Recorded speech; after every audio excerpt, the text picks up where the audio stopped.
이재명 대표는 어제 저녁 총선 이후 처음으로 조국혁신당 조국 대표와 만찬 회동을 했습니다. 이재명 대표의 제안으로 조국 대표와 회동이 이뤄졌습니다. 저는 두 분을 볼 때마다 살아남았다는 게 기적처럼 느껴지는데 이재명 대표는 검찰 역사에 다시 없을 만큼 검찰 조직이 거의 총동원돼서 수백 번 압수수색하고 털고 또 털었습니다. 결국에는 체포동의안이 가결되었고 그것도 정치적 동지의 손에 의해서 체포동의안이 통과됐다가 법원의 영장 기각으로 다시 살아 돌아오고 얼마 지나지 않아 해가 바뀌자마자 테러범에 의해서 목에 칼이 꽂혔으며 몇 밀리 차이로 생사가 갈렸었고 그 이후 총선 전국이 시작되자 모든 언론이 나서서 이재명, 네 욕심 때문에 선거 망할 거라고 저주를 퍼부었습니다. 망하라고 저주를 퍼부었습니다. 그런 것들을 다 뚫고 역대 최대 의석 차이로 이재명은 총선 승리를 이끌었고 이번 총선 승리는 우리 헌정사에 한 번도 없었던 승리입니다. 그리고 또 한 사람 조국 대표가 있습니다. 윤석열 검찰은 부모부터 아내 자식까지 다 털고 털어서 아내는 딸의 여름방학 봉사에 대한 봉사상을 위조했다면서 4년을 감옥에서 보내게 했고 딸은 10년을 공부해서 의사가 됐는데 자식이 그 봉사상 따위로 고졸이 되는 걸 지켜보게 했습니다. 본인은 최연소 교수로서 서울대 종신교수, 논문 인용지수 1위인 학자였는데 학교에서 쫓겨났습니다.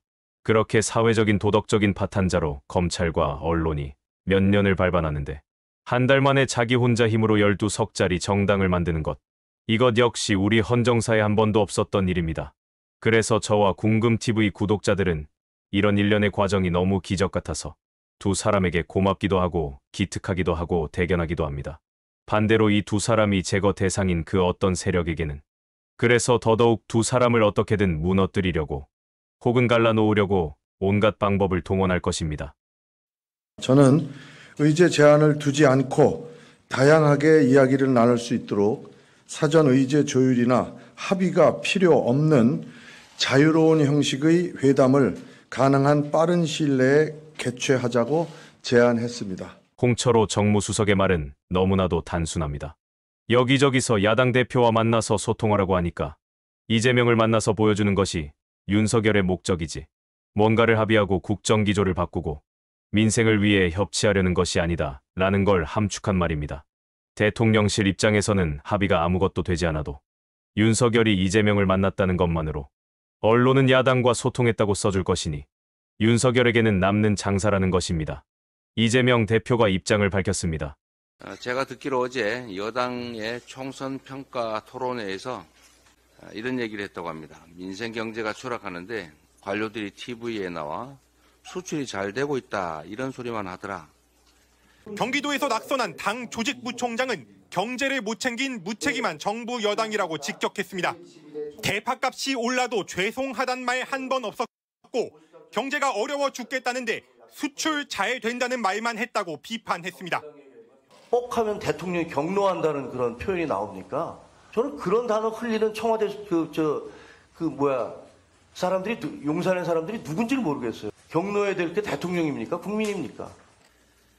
이거 야당의 얘기가 아니라 여당의 총선평가 토론회 발언이라고 합니다.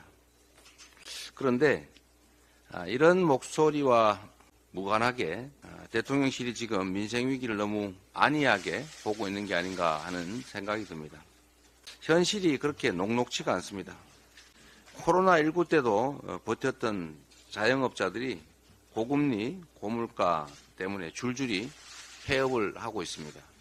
작년 하반기에 임금 노동자 중에 20%, 즉 5명 중에 1명이 최저임금인 201만 원에도 미치지 못하는 월급을 받았다고 합니다. 당장 해결책을 마련해야 되는데 정말로 답답한 상태입니다.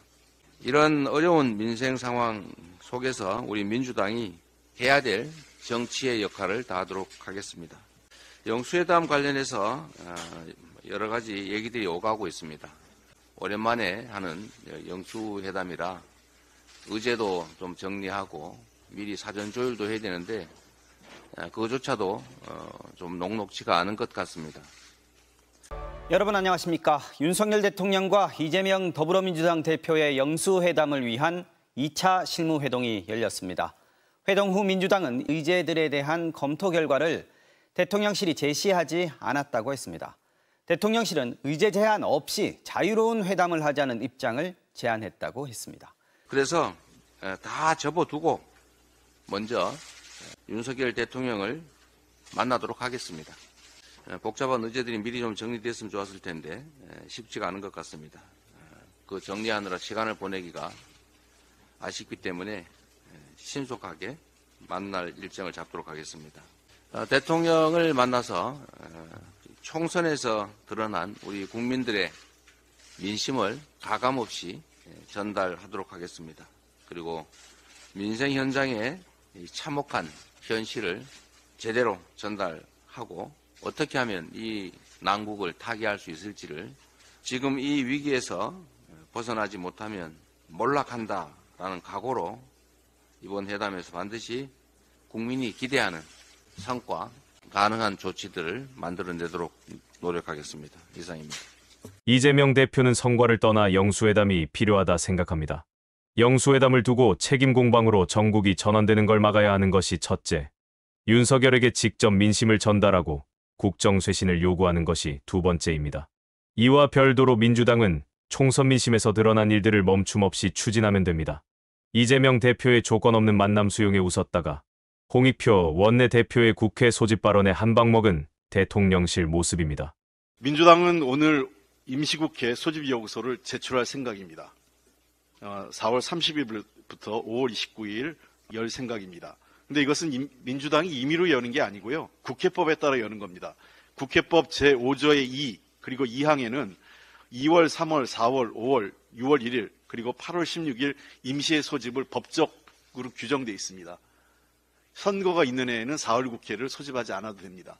즉 5월 국회는 민주당이 무슨 의도를 갖고 소집하는 게 아니라 법적 절차에 따라 국회 소집을 해야 되는 것이고 마땅히 국회를 열어야 됩니다. 또한 본회의 일정에 대해서 여야가 협의하고 있지만 협의가 잘 이루어지지 않습니다.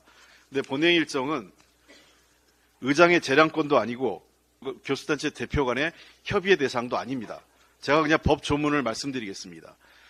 국회법 제76조 1항에는 국회 본회의는 매주 목요일 오후 2시에 열게 되어 있습니다.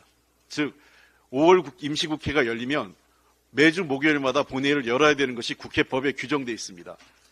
이것을 어기면 국회의장을 포함해서 우리 국회의원 모두가 그리고 교수단체 대표들은 국회법을 어기는 게 됩니다. 이 일정을 변경할 경우에는 그 경우에 어떻게 했냐? 두 가지 방식이 있습니다.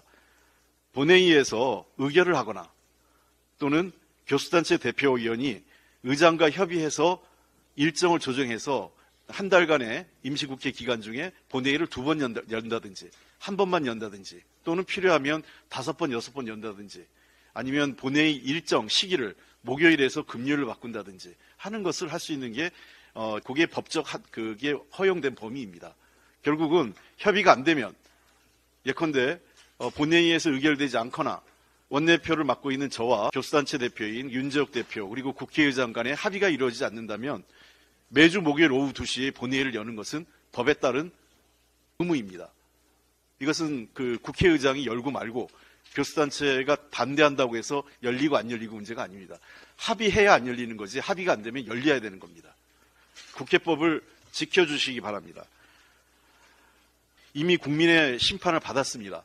국민의 심판에는 일하지 않는 국회에 대한 심판도 있었습니다. 마지막 5월 한 달만이라도 국민들께 일하는 국회에 모범을 보여줬으면 좋겠고요. 5월 임시국회에서 마무리되지 못한 다수의 법안들과 함께 해병대 장병에 대한 특검법 그리고 전세사기 특별법, 이태원 특별법의 재의결 절차를 마무리할 수 있도록 협조해 주시기 바라고 협조하지 않더라도 의장께서는 법적 절차에 따라 마무리할 수 있도록 본회의를 법에 따라 열어주시기를 부탁드립니다. 민주당의 은덕을 입어 국회의장이 되었던 김진표가 제대로 일하는 모습을 한 번이라도 보이는 것이 국민에 대한 도리 아닐까 생각합니다. 오늘 영상은 여기까지입니다. 시청해 주신 여러분 고맙습니다.